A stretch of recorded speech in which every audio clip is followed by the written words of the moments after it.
Buonasera, buonasera amici telespettatori e ben ritrovati in diretta in questa giornata davvero fiume, un'autentica maratona nell'Antonio Conte Day, giornata di presentazione, la conferenza stampa che abbiamo seguito quest'oggi in diretta su Calcianapoli 24 TV e vi ringraziamo ovviamente per averci favorito, siete stati davvero in tantissimi quest'oggi a tenerci compagnia da mezzogiorno fino alle 6:30, giusto un piccolo stacco poi con il TG e rieccoci in diretta per speciale calciomercato, per commentare sì le parole di Antonio Conte, ma anche per andare ad analizzare quelle che sono le ultimissime di calciomercato in casa Napoli e non solo. Una buonasera a tutti voi da parte di Riccardo Catapano, con me come di consueto c'è il nostro instancabile Emanuele Bernardo in cabina di regia che vado a ringraziare e a salutare. Con noi a commentare le parole di Antonio Conte e a svelarci le ultimissime di mercato c'è il nostro Bruno Galvan. Ciao Bruno, buonasera.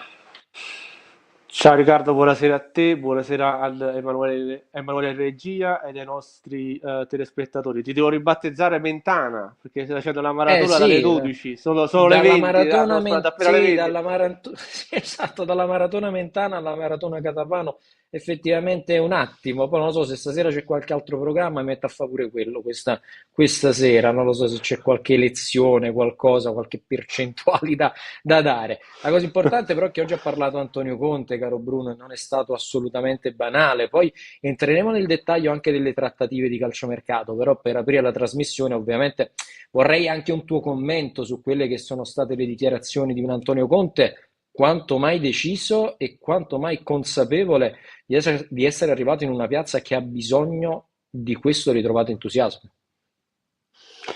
Ma credo che la conferenza stampa di Antonio Conte sia stata un esempio di comunicazione, nel senso che l'allenatore ha espresso pochi concetti, brevi, ma chiari e decisi. Quindi quello che noi auspichiamo sempre quando andiamo a fare il nostro lavoro.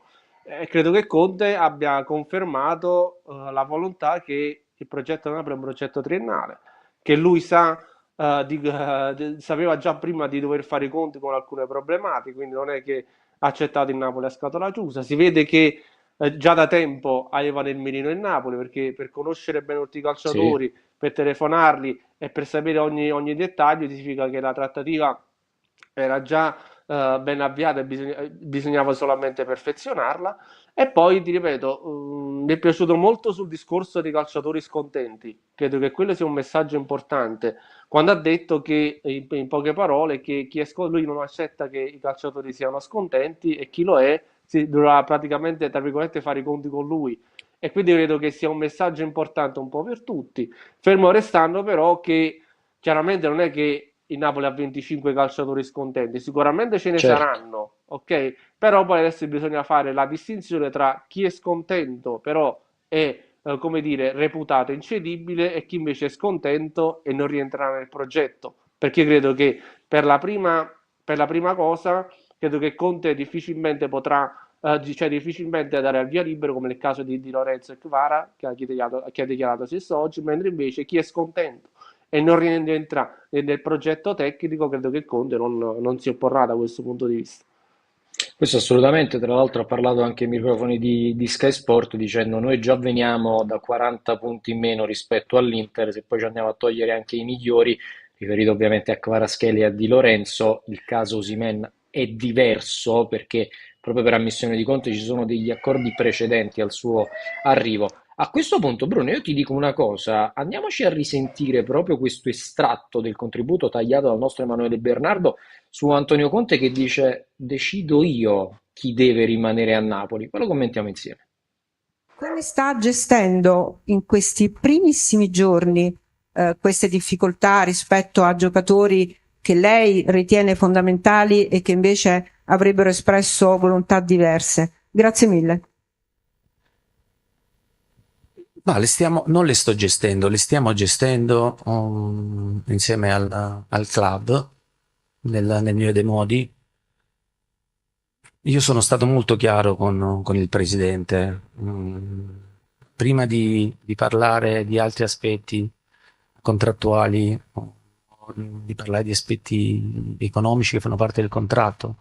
Io ho voluto una sola rassicurazione dal presidente, che era quella che avrei deciso io chi sarebbe rimasto e chi magari poteva anche prendere così altre strade fuori da Napoli.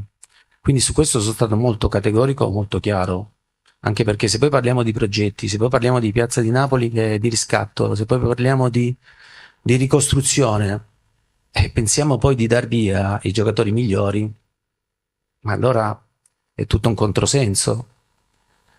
Quindi da questo punto di vista mi ho trovato grandissima condivisione, non al 100%, al 200% da parte del presidente, da parte del club, e ho parlato anche con i ragazzi, ho chiamato tutti i ragazzi, perché avevo voglia di conoscerli, anche di fargli capire un po' le mie idee e quali fossero i nostri orientamenti.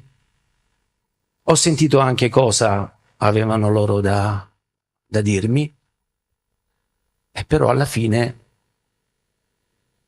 se ci sono i problemi li risolvono, perché alla fine poi la decisione è sempre mia.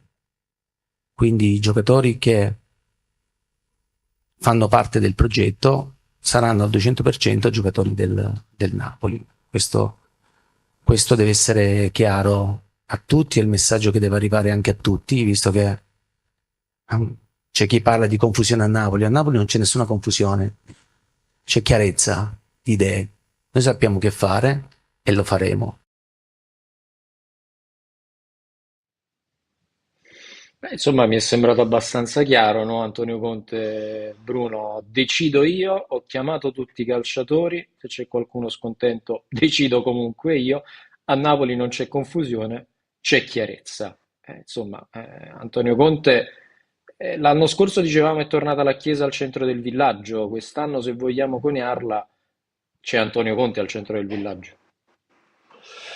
Assolutamente sì, è Antonio Conte che anche per stessa ammissione del presidente De Laurentiis fungerà praticamente da manager. Quindi in questo caso anche in chiave mercato devo presupporre che sarà Conte a fare la regia delle operazioni col Manna che avrà un ruolo più operativo nell'accordarsi poi con tutti i dettagli. Quindi credo che anche questo sia una sorta di cambiamento rispetto agli ultimi anni, dove lo scorso anno, vabbè, non lo prendo nemmeno in considerazione dal punto di vista del mercato perché c'è stata confusione da questo punto di vista, ma diverso anche dal discorso quando abbiamo vinto lo scudetto, perché se ricordi bene, nel periodo di Spalletti, nel biennio di Spalletti, molti calciatori che prese giunti, per esempio Spalletti non li conosceva, tranne ad esempio Kvaratskhelia è un calciatore che Spalletti già conosceva, ma gli altri, lo Sì. stesso Kim per esempio, era un calciatore che Spalletti non conosceva, gli è stato presentato dal direttore sportivo.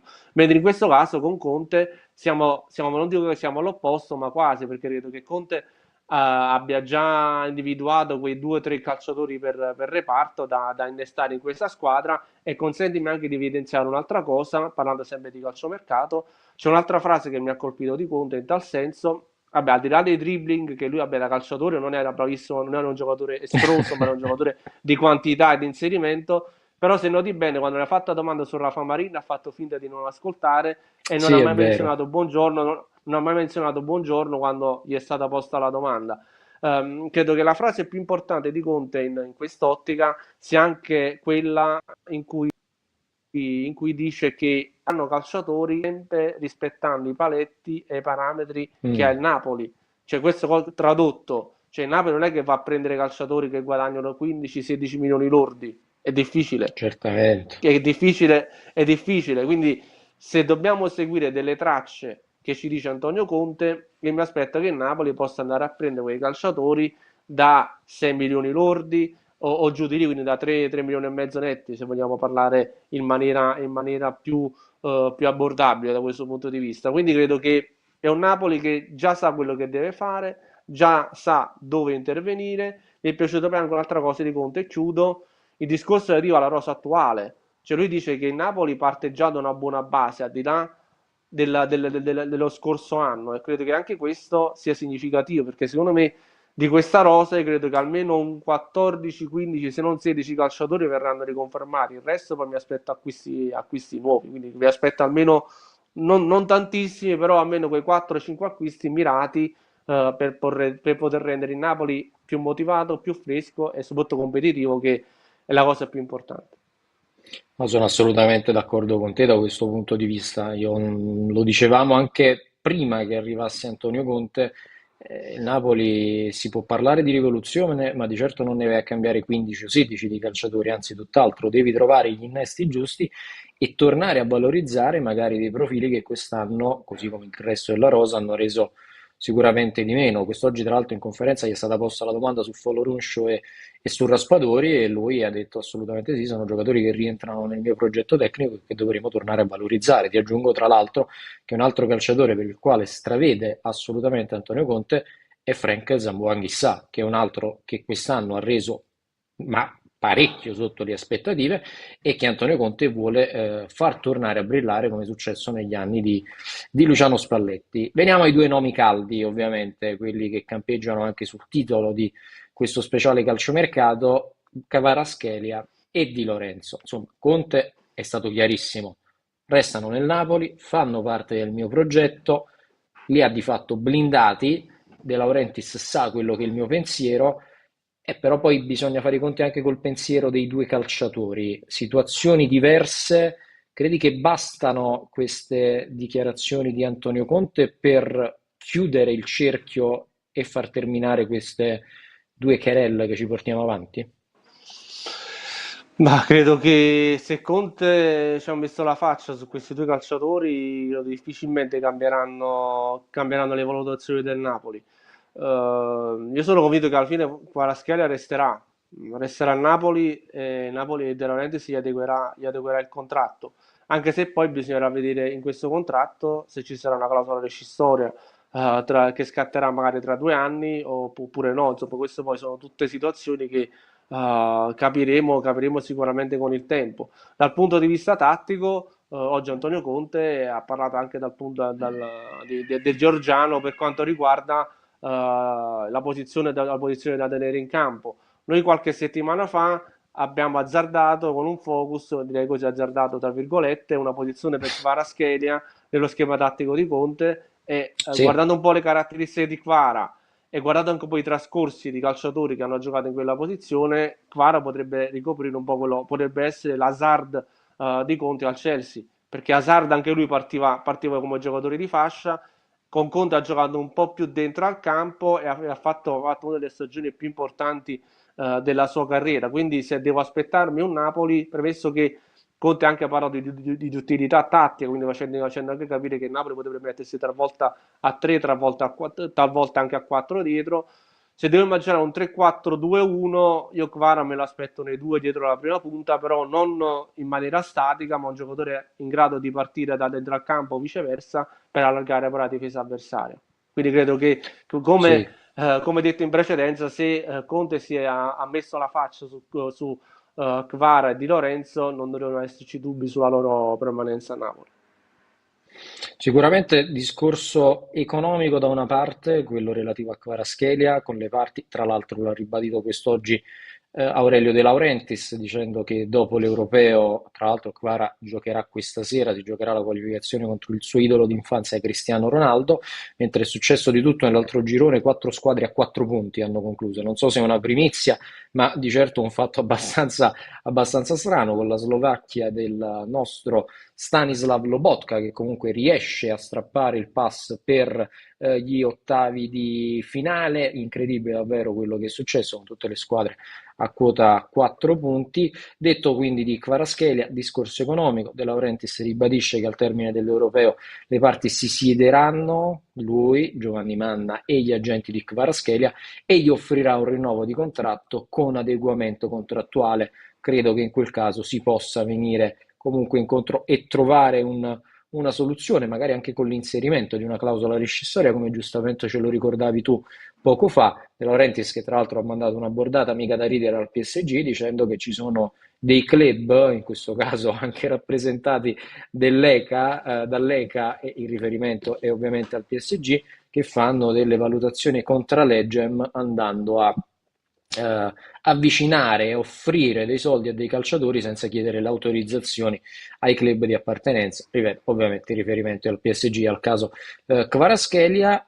Differente la situazione di Lorenzo, perché lì non è tanto un discorso economico, avendo rinnovato ultimamente il contratto con il Napoli, lo ha ribadito De Laurentiis, 4 anni con un'opzione che potrebbe portare addirittura a 5 anni di contratto, quindi un contratto lunghissimo.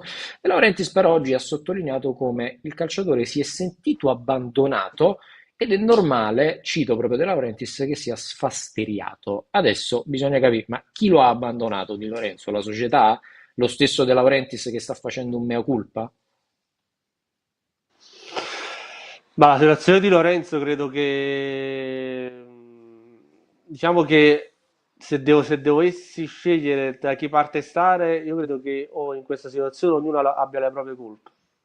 Nel senso che per me, pur rispettando la strategia della gente di fare, tra virgolette, casino, no? Con quelle dichiarazioni di Lorenzo del suo ciclo a Napoli è finito, come ha detto oggi De Laurentiis, si rendono le normali strategie di comunicazione. Tra l'altro Mario Giuffredi non è nuovo storicamente a queste uscite, no? Lo ricordiamo anche nei rinnovi precedenti dei suoi assistiti, due Certo. giorni prima diceva peste e corna del Napoli di De Laurentiis e poi dopo 2 giorni c'era un annuncio ufficiale del rinnovo di contratto.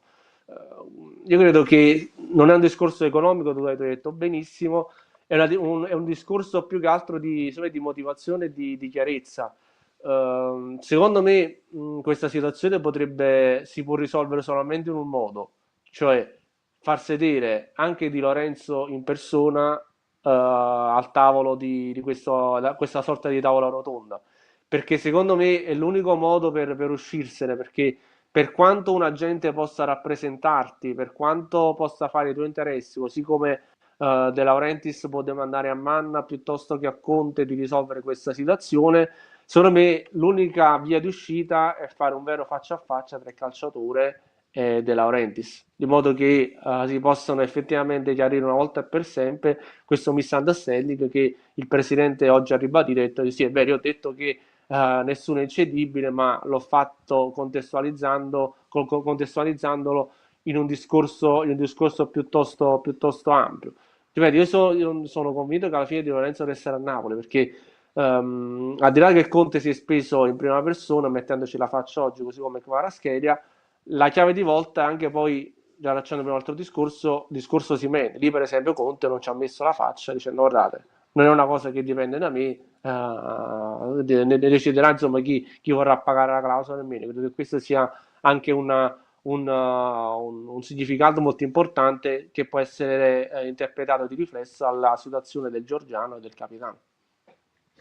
Tra l'altro metto un attimo in stand-by la discussione perché riallacciandomi anche agli europei, la Slovacchia passa tra le migliori terze, la Romania prima, il Belgio secondo, l'Italia evita pure il Belgio nella sua parte di tabellone perché il Belgio andrà ad affrontare la Francia negli ottavi di finale nella parte alta. La parte bassa invece si inserisce la Romania come prima del gruppo E che affronterà la miglior terza tra il gruppo C e il gruppo D, l'Austria che attende la seconda del gruppo F che uscirà questa sera e l'Inghilterra la terza tra il gruppo D e il gruppo E Svizzera e Italia. Quindi insomma un tabellone per l'Italia, non dico semplice perché ovviamente c'è l'Inghilterra lì di mezzo, ma bisogna prima pensare alla Svizzera, però guardando la parte alta del tabellone magari l'occasione potrebbe essere abbastanza ghiotta per la formazione di Luciano Spalletti. Questa sera si completerà il discorso per quanto riguarda le qualificate agli ottavi di finale in campo praticamente tra 40 minuti, le ultime del gruppo F con tutte le squadre ancora in lizza, compresa la Georgia di Kvaratskhelia che ha bisogno però di un solo risultato, vale a dire la vittoria contro il Portogallo. Mi collego pure su calcionapoli24.it perché ti volevo leggere a proposito di Lorenzo e Kvaratskhelia le dichiarazioni di Antonio Conte ai microfoni della RAI. Che cosa ha detto? Beh, promessa con De Laurentiis, penso che sia arrivato il momento giusto per lavorare insieme, è un'esperienza tosta, bella e che mi attira, mi dà tanto entusiasmo, vogliamo ricostruire per il Napoli qualcosa di importante. Voglio la faccia di un Napoli incazzato perché viene da una stagione deludente dove ti porti dietro l'arrabbiatura. Su Di Lorenzo e Kvaratskhelia continuano ad essere punti fermi, il club lo sapeva sin dall'inizio, il presidente mi ha detto assolutamente sarebbero rimasti, ma mi dà fastidio che all'esterno c'è la volontà di far vedere che ci sia confusione o guerra interna. Io dico che c'è chiarezza e idea e una linea da seguire, che le cose sono piuttosto semplici.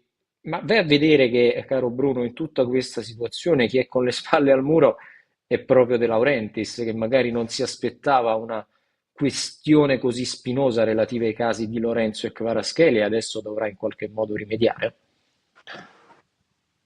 Ma io ti rispondo facendo anche una battuta. Ci vuole dire che dietro i tweet del Napoli su Di Lorenzo e sua gente, Kvaratskhelia e sua gente, c'è Conte, l'ha scritti C'è lui. Conte lì, sì, Non è che è entrato nell'account effettivamente del Napoli e... e fa il manager e anche il social media manager a questo punto, Antonio Conte.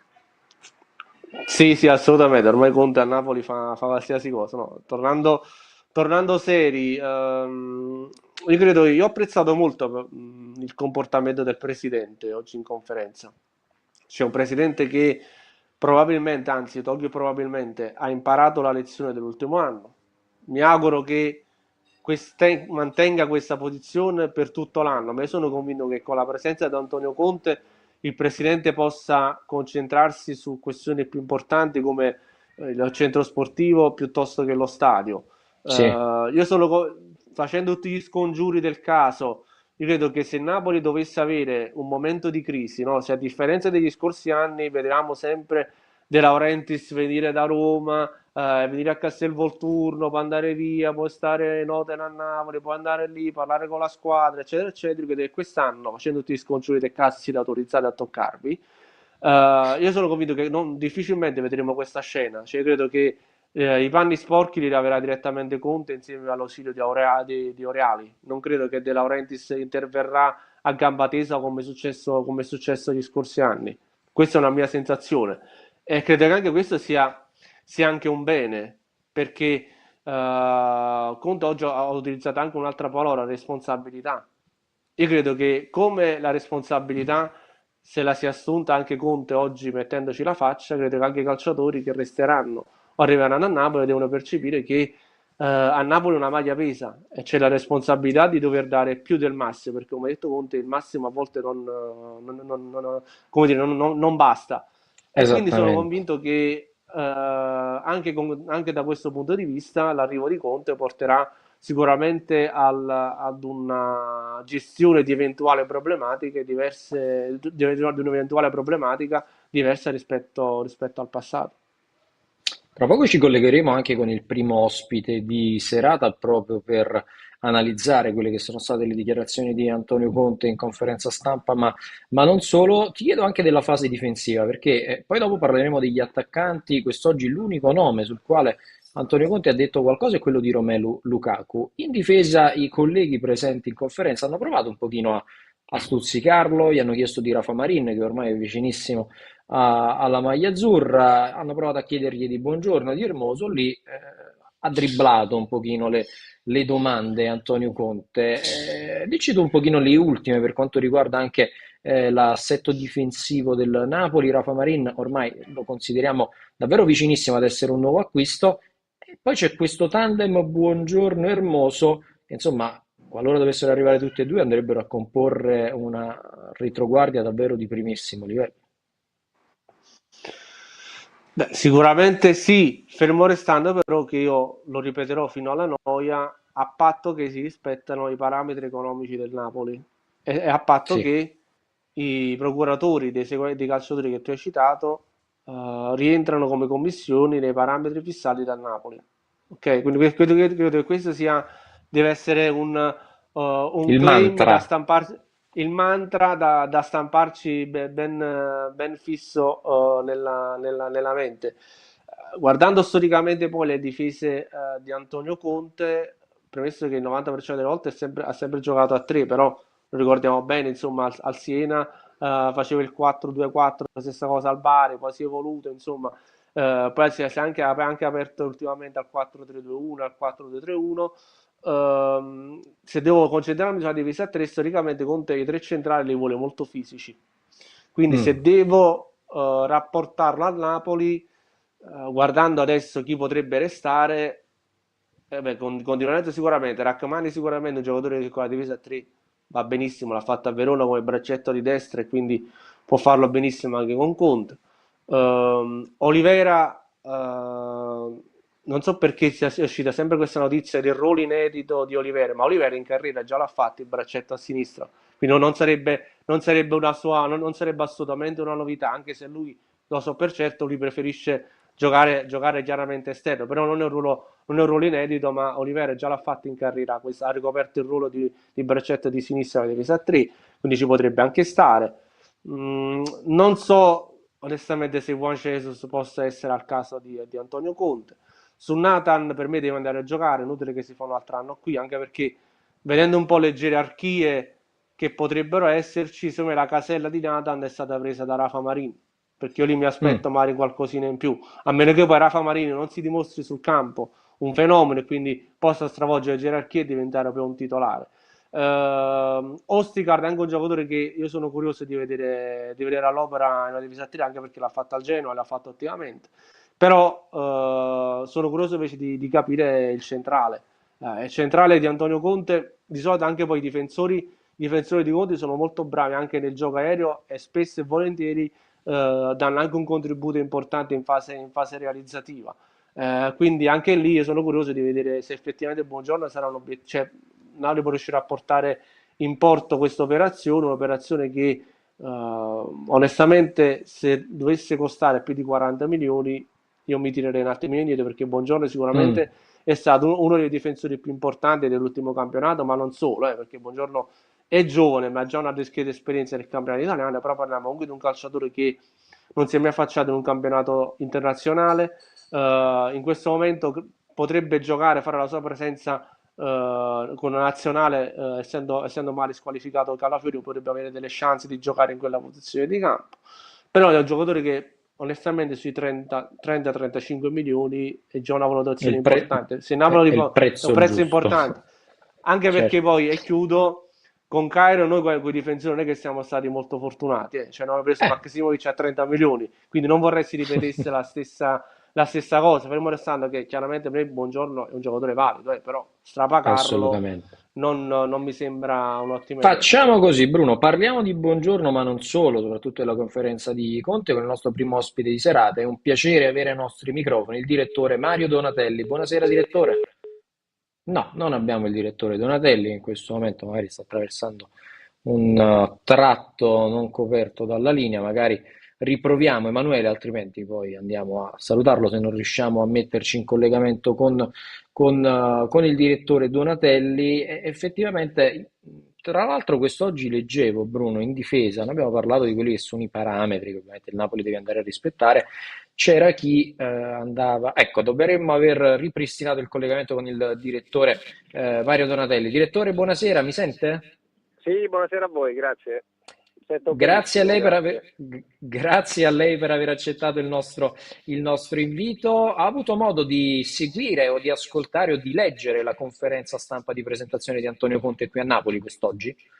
Onestamente no, le dico la verità, Mm. però se mi può accennare Glie- qualcosa.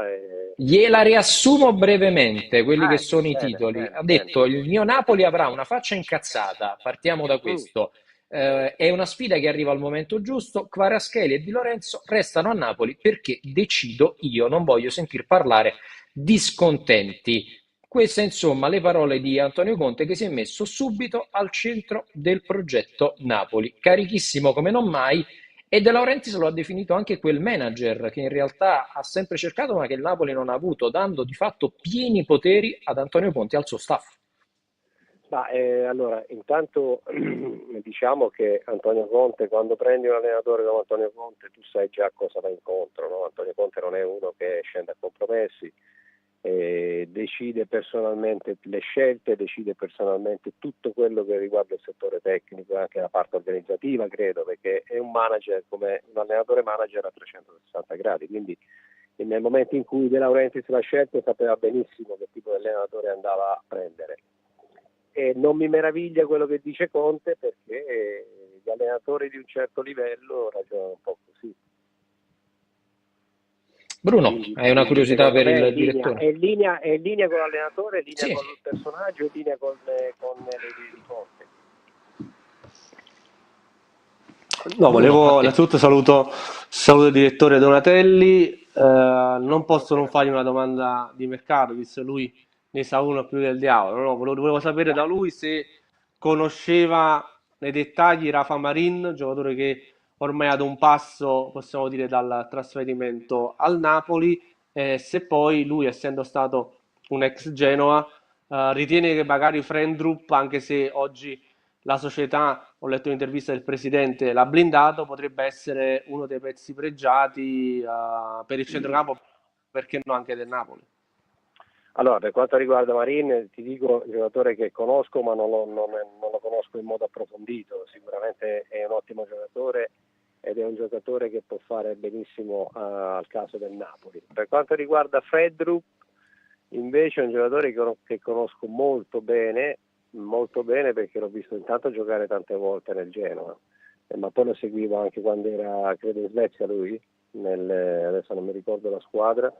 Quindi il giocatore, ma il Napoli secondo me è un giocatore che gli potrebbe tornare utilissimo, è giovane, è un giocatore che corre, è un giocatore che contrasta, gioca per la squadra, ha buon possesso di palla, credo che sia un giocatore adatto anche per le caratteristiche, per il modo come Conte interpreta il calcio, quindi se il Napoli riuscisse a prenderlo sarebbe veramente un giocatore forte. Direttore, a proposito del calcio e di come lo interpreta Antonio Conte, prima parlavamo anche, completando il discorso dei difensori, di un'altra doppia pista che sta seguendo il Napoli con innanzitutto Alessandro Bongiorno, che chissà se sarà protagonista all'Europeo negli ottavi di finale, vista anche la squalifica di Calafiori e di Mario Hermoso. Ecco, sono due profili che lei ritiene si possano effettivamente sposare per quella che è l'idea tattica di Antonio Conte, al netto poi di quelli che sono i costi ovviamente dell'operazione Buongiorno e delle commissioni per quanto riguarda l'operazione Mario Hermoso. Beh, sai, il mercato, tutto quello che, come si dice, quando gli affari si chiudono normalmente ci sono le firme, no? E oggi di firme ce ne devono essere abbastanza, quindi deve essere d'accordo il procuratore, deve essere d'accordo il giocatore, adesso anche le famiglie sono subentrate, la società, quindi sono operazioni complicate, difficili, di giocatori che sicuramente uno per le commissioni, l'altro per il prezzo che chiederà il Torino, perché trattare col Torino non è facile con Cairo, quindi sarà una battaglia sul mercato, però sono sicuramente dei giocatori che arricchirebbero ancora di più la rosa del Napoli, che a mio avviso è già forte. Ecco, col fatto che se riuscissero a tenere anche Di Lorenzo, che secondo me è uno dei terzini migliori che c'è in Europa in questo momento, è lo stesso adesso, qual è il diminutivo? Kvaratskhelia, sì. Esatto, di Kvaratskhelia, secondo me, ma io credo che il Napoli, il segnale è forte, no? Il segnale è forte, no? Se veramente tengono fede a quello che si dice, ma credo di sì, altrimenti non si direbbero certe cose, almeno Conte non direbbe certe cose. Questo è un segnale forte della società, segnale molto forte della società, e questo è importante, no? È importante perché fa capire quando si comanda il Napoli, avete il contratto, restate qui. Poi i giocatori, sai, Direttore, stanno sì. un po' controvoglia, ma poi rimangono tutti e giocano, e poi sono i risultati che la medicina migliore, crea entusiasmo e tutto quanto il resto. E se c'è poi uno come Antonio Conte a dirti queste parole al miele, credo che anche un calciatore magari non contentissimo possa effettivamente cambiare idea. Io voglio ringraziare il direttore Mario Donatelli per essere stato con noi questa sera. Direttore, grazie mille per aver accettato il nostro invito. Io vi ringrazio, quando volete sono a disposizione, perché parlare in una radio a Napoli mi fa sempre piacere. Altrettanto noi qualsiasi cosa qui a Napoli. Parlare del Napoli. va bene? Grazie mille, direttore. Buonasera, arrivederci a tutti. Buona serata al direttore Mario Donatelli, persona come sempre davvero squisita e sempre a disposizione. Cari amici della chat di YouTube, da Alberto Lorusso, da Vincenzo Annibale, tra un pochino arriviamo anche da voi, non vi preoccupate, vi vedo scatenati, vi vedo un pochino vogliosi di dire la vostra. Alberto Lorusso, tra poco anzi, ci dirai la tua, però dobbiamo andare un pochino avanti prima con la scaletta, parlare di altre situazioni di mercato, parlare con altri ospiti scalettati. Poi non vi preoccupate, come al solito, negli ultimi 15 minuti, 20 minuti saremo a vostra completa disposizione. Potrete dire tutto quello che pensate. Emanuele, tra un paio di minuti possiamo andare anche in collegamento con il prossimo ospite. Con Bruno, però, adesso voglio toccare anche il tasto relativo agli attaccanti, perché Antonio Conte ha parlato di Lukaku e facciamo una cosa, ci andiamo a sentire proprio le parole di Antonio Conte su Romelu Lukaku e poi commentiamo insieme sia la questione di Lukaku che quella Osimhen. Poi un flash, se vuole commentare le dichiarazioni recenti di Lukaku, che ha detto a proposito di allenatori che lei è il migliore per distacco di tutti quelli che ha avuto e che avrebbe piacere ad allenare ancora lei. Grazie. Ad essere allenato ancora da lei. Grazie. Sicuramente c'è tanta voglia, no? Tanta voglia di riniziare la nuova stagione. Parlando con il club, ecco, quando succedono questo tipo di cose, no? Come l'annata scorsa, dove sembrava non funzionasse niente, non bisogna comunque farsi prendere dal panico, bisogna comunque essere molto freddi, analitici, fare le giuste considerazioni e prendere le giuste decisioni. Io penso che noi come rosa di giocatori, comunque la maggior parte di loro verrà confermata, perché li considero dei giocatori validi sotto tutti i punti di vista, non solo da un punto di vista tecnico-tattico, ma anche come uomini. Cercheremo di fare quelle cose che non saranno tante, però dovranno essere delle cose mirate affinché ci possano portare dei benefici e ci possano portare a rinforzarci, ecco. Questo sicuramente cercheremo di farlo, ecco perché quando parlavo di costruire basi solide, le competenze sono importanti anche nello scegliere i calciatori, di fare un'analisi giusta, perché comunque io so anche che forse il mio più grande pregio è quello di riuscire poi a migliorare il calciatore, ecco. Quindi il mio obiettivo è migliorarlo, spesso e volentieri ci sono riuscito, so che posso contare su una buona base qui a Napoli.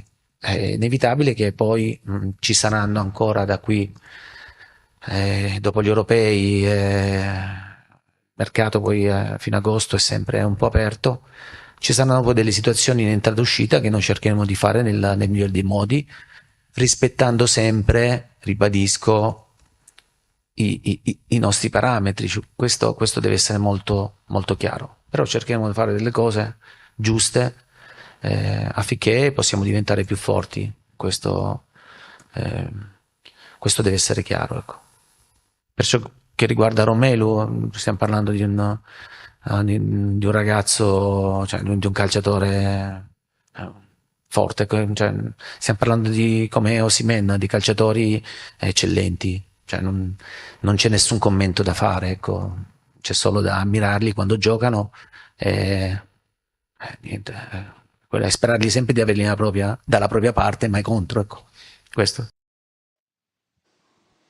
Ecco, sperare di averli sempre dalla propria parte, Lukaku è come Osimhen, insomma, che a Conte piaccia Lukaku non è assolutamente un mistero. Certo è che il Chelsea ad oggi continua a chiedere la clausola di oltre 40 milioni e quello diventa proibitivo per il Napoli, no Bruno?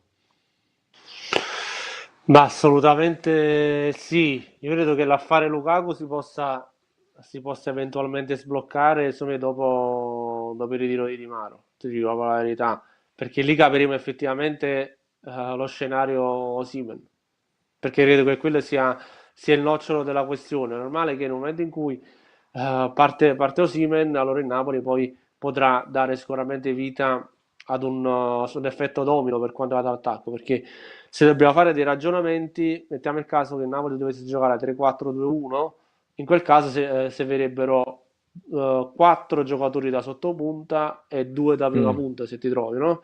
Allora, considerando che Osimhen potrebbe andare via, stessa cosa per Simeone, ti troveresti comunque 2 caselle scoperte. Se dopo a ragionare dei 2 sottopunta, dovrebbero essere Kvaratskhelia, io dico Ngong più che Politano, ti dico la verità, insomma Ngong è un Mhm. giocatore che con Conte potrebbe andare bene, quindi troveresti con Ngong e Politano centrodestra, Kvaratskhelia, e lì secondo me bisogna capire se Lindstrom potrebbe saltarsi col gioco di Conte oppure il Napoli Mm. preferirà mandarlo in prestito. In tal caso lì potrebbe andarci a giocare Raspadori, un giocatore magari che giocando più dentro al campo potrebbe privilegiarsi. Quindi credo che se il profilo di calciatore potrebbe essere un giocatore esperto come Lukaku, ok, io alle spalle di Lukaku ci andrei a mettere un giovane che potrebbe, tra virgolette, rompergli le scatole e dargli motivazioni per tutto il campionato, non farlo sedere, perché questo credo che dovrebbe essere il segreto fondamentale. Credo che quello che sto dicendo potrebbe essere confermato dal fatto che oggi Conte ha parlato poi di Meret e Caprile, no? Dicendo che a Caprile non si può Assolutamente chiedere sì. valido, che punto su Meret, e Sì, quindi ha anche qui annunciato che sarà la coppia di portieri Meret e Caprile. per questo dico che secondo me se vai a prendere un giocatore forte come Lukaku, però non più giovanissimo, che va nei 32 anni e 93, dietro Lukaku devi metterci un attaccante, non so per caratteristiche, non lo so, ora stiamo ragionando chiaramente per ipotesi, un attaccante giovane che ha voglia di metterlo in discussione, gli possa dare motivazioni per tutto il resto del campionato, perché Lukaku per caratteristiche fisiche è un giocatore che secondo me deve perdere almeno un 5-6 kg, per come la vedo io, e quindi con Conte Mm. potrebbe tornare sicuramente quello di qualche stagione fa, però chiaramente l'età non è più della sua, il gioco chiaramente quando vai avanti con gli anni non può essere quello che fai a 26-27 anni, però se mettergli Certo. dietro Lukaku, potrebbe affiancare a Lukaku un giocatore giovane che possa, tra virgolette, dargli motivazione e quindi fargli comunque, tra virgolette, dargli motivazioni per essere il campionato, dovrebbe essere una chiave di lettura, secondo me. Quest'anno ridendo e scherzando, lo vediamo pure in grafica, 21 gol e 5 assist, comunque Lukaku, quindi proprio, non propriamente un bottino così magro, così scarno per il bomber belga. Tra poco ci collegheremo anche con il prossimo ospite, prima o poi di appropinquarci verso il rush finale, dove daremo spazio ovviamente anche ai messaggi dei nostri tifosi e della nostra chat di YouTube che continua a seguirci come sempre numerosa. C'è chi dice, ma se alla fine restasse Victor Osimhen a Napoli, ma fattibile questo aspetto, Bruno? Non ti dico la verità, allora, è uno scenario che non mi sento di escludere, però se De Laurentiis qualche mese fa ha detto che Osimhen ha rinnovato e poi verrà ceduto, la vedo difficile che il presidente possa sbilanciarsi. Poi per carità, le vie del mercato sono infinite, però poi bisogna sempre fare i conti poi con le motivazioni dell'attaccante, anche poi perché se dico in estrema molta sincerità, se fossi Osimhen me avrebbero fatto questo contratto con una clausola da 130 e il mio procuratore non mi riuscisse ad esaudire il mio desiderio di andare in Premier League piuttosto che in un altro campionato, io sarebbe un bel po' incacchiato. Ma un bel po' perché evidentemente c'è qualcosa che non mi torna. Fermo restando però che Osimhen per me sul campo è un giocatore da prima fascia, un giocatore fortissimo, un giocatore che si è migliorato tantissimo da quando è venuto a Napoli, perché non scordiamoci i 3 anni fatti da Osimhen, cioè il primo anno era un giocatore, io lo dicevo che è solamente un velocista, un giocatore che era più dedito all'atletica che al calcio, mentre invece poi negli altri 2 anni è stato bravissimo a migliorarsi sotto l'aspetto tecnico-tattico, sotto l'aspetto anche della tecnica, perché Osimhen è migliorato anche da questo punto di vista, anche nel gestirsi nel gioco, quindi è stato un giocatore non solo forte, ma un giocatore intelligente anche sul campo. Però ti ripeto, la vedo difficile la sua permanenza, anche perché c'è uno stipendio non di poco conto, un giocatore che prende, c'ha 10 netti, però lui ancora usufruisce del decreto crescita, quindi parliamo di 13-14 lordi, un ingaggio importante, un anno senza coppe, lì o prolunghi per un'altra stagione, oppure l'anno prossimo se Osimhen dovesse restare, magari fa 30 gol, ce la vince la Totto lo scudetto, poi dovresti un Eh beh, attaccante con la male non casa da sarebbe. 103. No, però poi il rovescio della medaglia sarebbe poi che ti troveresti a 30 giugno 2025 un giocatore che ha solo un altro anno di contratto con la casa da 130 Esattamente, milioni. Quindi sarebbe un po' come esattamente. autocastrarsi da soli. No, ma io credo che alla fine l'orientamento sia e sarà quello di cedere comunque Victor Osimhen, chissà se per la clausola di 130 oppure il Napoli si accontenterà di qualcosina in meno, magari con qualche contropartita tecnica, seppur lo stesso Napoli De Laurentiis non sempre è stato avvezzo a questa tipologia di operazioni, va pure detto che l'arrivo di Manna e di Conte sta un po' sparigliando le carte, soprattutto basti pensare che si parla di due parametri zero accostato al Napoli, Mario Hermoso e Spinazzola, un qualcosa di abbastanza inusuale per il Napoli che è andato nella sua storia recente sui parametri zero quasi sempre per evenienza, ci ricordiamo per esempio da Rivegliero, Strinic, eccetera, eccetera. Penso che l'ultimo colpo fatto a parametro zero fosse Llorente, oppure arrivò da Sì, qualche sì, altra squadra, Llorente. forse Llorente. No, io, Fu, fu, Llorente. fu Llorente, fu Llorente. Facciamo una cosa, visto che manca un quarto d'ora, l'abbiamo promesso ai nostri telespettatori, direi di aprire le linee, caro Bruno, se tu sei d'accordo, chiamateci allo 081 353 4588 per dirci la vostra sulla conferenza di Conte, ma non solo, anche sulle ultime di mercato. Vedevo Alberto Lorusso che era scatenato in chat. Pocio Lev dice prendiamo Sesco, che però, caro Pocio, ti devo dire che ha rinnovato recentemente con il Lipsia. Alberto, pronto, prontissimo, ce l'abbiamo in diretta. Ciao Alberto, buonasera. Ciao ragazzi e buonasera, come state? Bene, bene, tu come stai, caro Alberto? Abbastanza bene, qua si continua, diciamo, ora siamo in estate, per fortuna in Eh, Canada ora è abbastanza caldo. Niente, il freddo io invernale è semplicemente, passato, fortunatamente. sì, siamo a giugno, no, qui le temperature sono 32-36 gradi, è molto caldo anche qui. Anyway, Dici la tua. dunque, sì, allora, noto che si parla parecchio di come il Napoli potrebbe giocare, ma Mm. bisognerebbe un attimino parlare invece di cose alternative molto importanti. Io, per esempio, stavo notando che il procuratore Mario Giuffredi è un grosso problema per il Napoli. Ma Perché è stato messo come un cane sciolto da De Laurentiis l'anno scorso, facendo pressione, questo bisogna ricordarlo ai tifosi e anche ai giornalisti, facendo pressione sui allenatori che si sono succeduti da Garzia a Mazzarri e addirittura alla fine anche a Calzone. Era diventato quasi una specie di direttore sportivo. Questi sono errori gravissimi.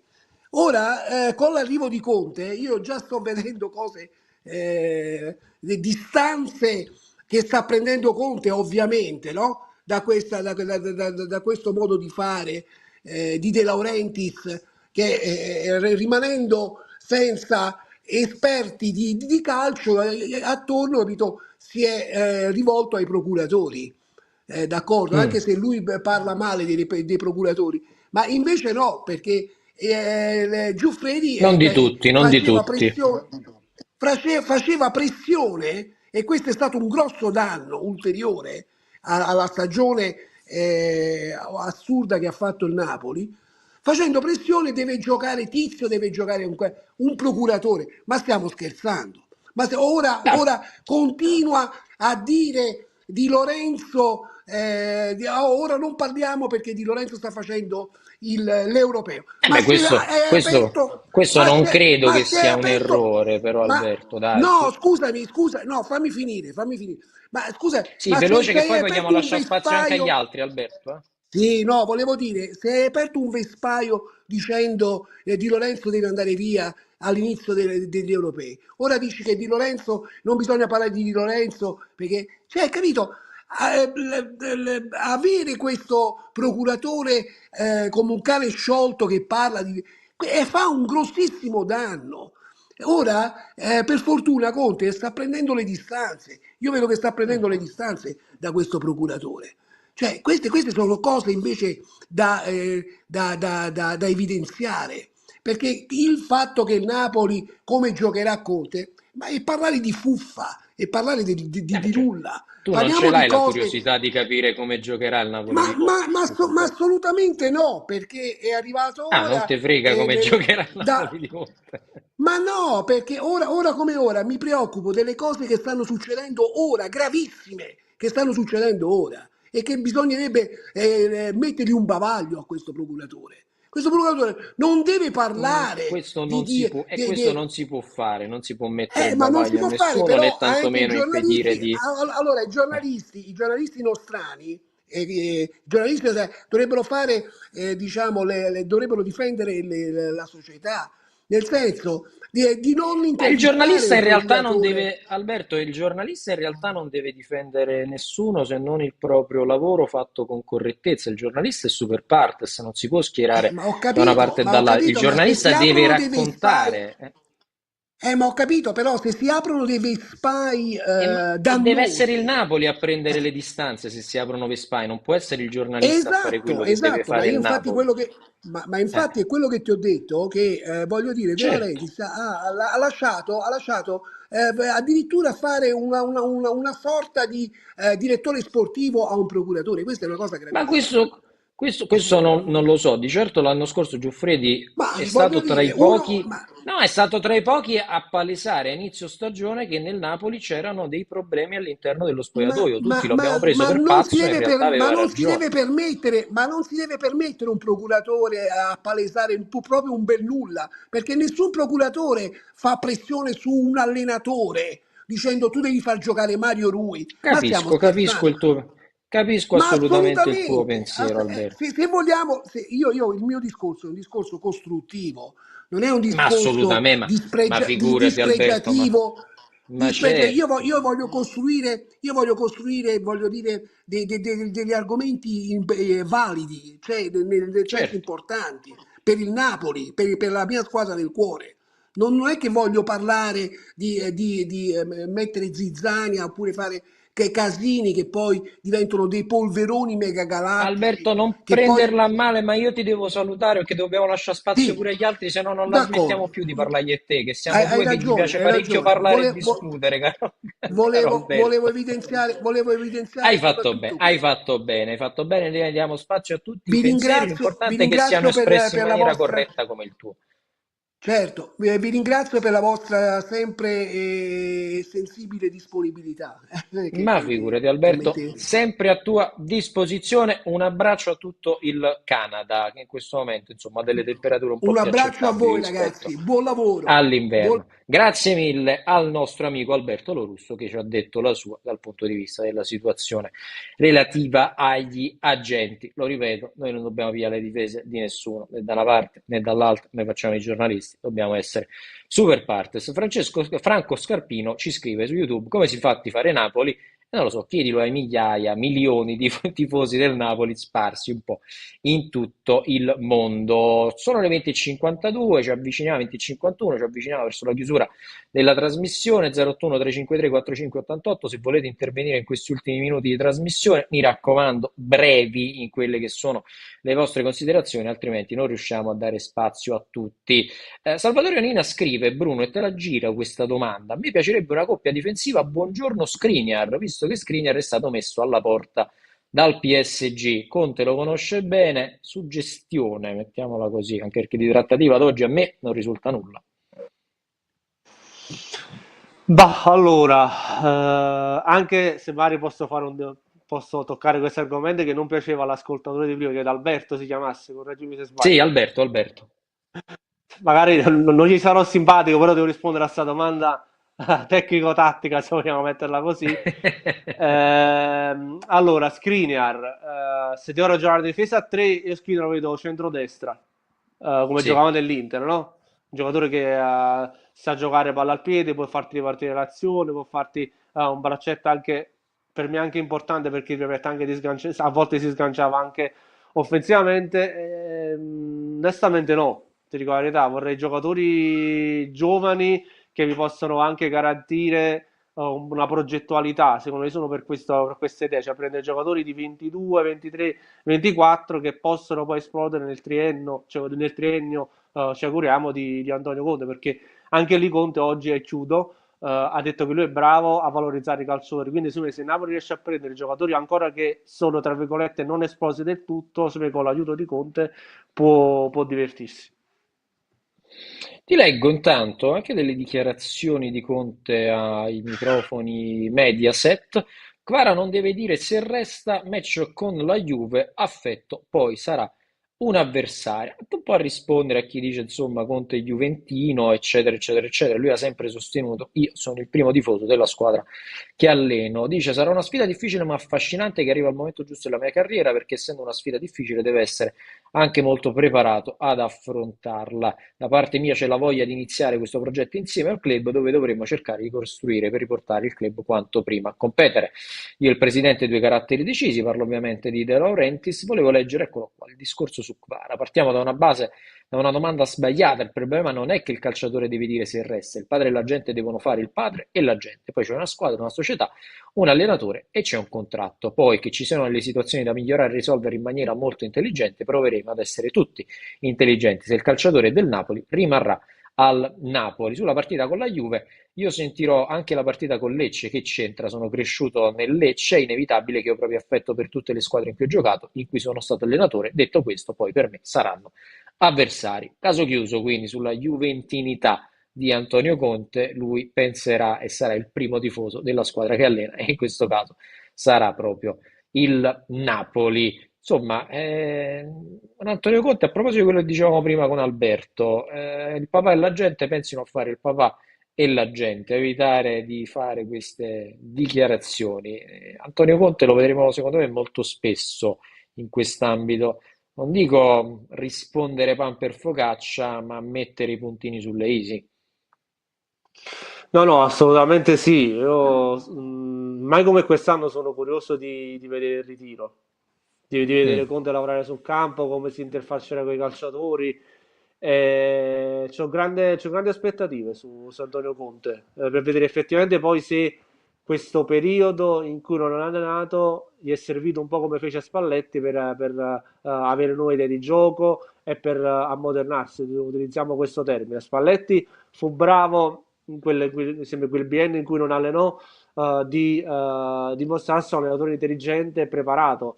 Sono sicuro che anche Antonio Conte, che è un allenatore secondo me bravo, un allenatore che avrà sicuramente migliorato le proprie idee di gioco, di vederle poi in pratica anche nel Napoli. Poi sul discorso juventinità, cioè io trovo veramente ancora stucchevole che nel 2024 si parla ancora della fede calcistica di un professionista. Io credo che Antonio Conte, così come qualsiasi altro calciatore del Napoli, debba essere giudicato per quello che fa in campo. Poi che tifi Juve, Inter, Milan piuttosto che un'altra squadra, a me francamente non interessa, è un discorso che a me francamente non mi appassiona. Altrimenti costruiamo le squadre solamente con i calciatori che tifano Napoli, prendiamo i allenatori solamente che tifano Napoli e rimaniamo poi nel Medioevo, come la penso io. Quindi per questo dico massimo sostegno a Antonio Conte, poi che tifi Juve o Lecce credo che sia anche normale, insomma il Lecce l'ha lanciato, la Juventus ha fatto tantissimi anni il capitano, voglio sfidare effettivamente chiunque a non poter trovare simpatia per queste due squadre al posto di Antonio Conte. Ma ti farà anche per il Napoli. Ad oggi ti fa Napoli, Antonio Conte, questo è poco ma sicuro. Poi magari anche in futuro, speriamo, scritto pagine importanti in azzurro, porterà il Napoli nel cuore. Tra Tra l'altro, l'altro, per chi se lo tra l'altro fosse... Sì, non mi sembra che, chiudo poi, non mi sembra che Manni che Manna ti fasse Napoli. Manna è un ma tifoso, non credo è un, proprio. è un tifoso della Juventus. Poi mi auguro, insomma, che in queste settimane De Laurenti sia stato ben informato sulla fede calcistica sia di Conte Speriamo, sia di Manna. speriamo che in futuro poi non dovremo riascoltare altre dichiarazioni, se avessi saputo, eccetera, Esatto. eccetera. Diciamoci la verità, sta nascendo il Napoli più giuventino di sempre, Bruno, questo pare abbastanza sotto gli occhi di tutti, ma che sia un bene o un male lo scopriremo solo vivendo. L'importante è che poi arrivino effettivamente i risultati che tutti i tifosi si aspettano. Dicevo, per chi oggi non avesse seguito la conferenza stampa di Antonio Conte, state tranquilli perché noi tra un minuto finiamo la trasmissione, ma subito dopo vi mostreremo con audio pulito, perfetto, limpido, la conferenza stampa integrale di presentazione di Antonio Conte di quest'oggi, quindi ore 21, sì, praticamente tra 2 minuti su Calcio Napoli 24 TV vi riproporremo la conferenza stampa di Antonio Conte quest'oggi tenutasi a Palazzo Reale. Per chi invece la volesse vedere, rivedere, rivedere ancora, c'è il nostro canale di YouTube, l'abbiamo caricata pure lì, la trovate integrale, come sempre, sul canale YouTube di Calcio Napoli 24. Siamo giunti in conclusione del nostro speciale calciomercato odierno. A me non resta che ringraziare, come sempre, il nostro grande Bruno Galvan, che è stato con me questa sera. Bruno, è stato un piacere. Piacere mio e complimenti sempre per la maratona. Un saluto ai Sì. nostri telespettatori. Assolutamente, poi tra un po' continuiamo, giusto mangio qualcosa, poi torniamo ancora a maratona, faccio la 24 ore di Catapano, la maratona Catapano, pure una cosa molto piacevole, no? Penso che dopo questa mi fermo perché non ce la faccio proprio più, così come credo che si fermi anche il nostro Emanuele Bernardo, che non so anche lui da quante ore è in diretta, che vado a salutare e a ringraziare, così come ringrazio ovviamente tutta la redazione di Calcio Napoli 24, un lavoro strepitoso nella giornata odierna, e tutti voi telespettatori che ci avete seguito in tantissimi su tutte le nostre piattaforme, da calcionapoli24.it, sul nostro canale YouTube, sul canale 79 del Digitale Terrestre, su TikTok, su Instagram, di numeri davvero pazzeschi. Tutto questo lo dobbiamo solo ed esclusivamente a voi. Detto ciò, termina qui lo speciale calciomercato. Un saluto e un ringraziamento a tutti voi da parte di Riccardo Catapano, che vi augura buona serata, buona continuazione su Calcio Napoli 24 TV. Subito dopo di noi vi riproporremo la conferenza integrale di Antonio Conte.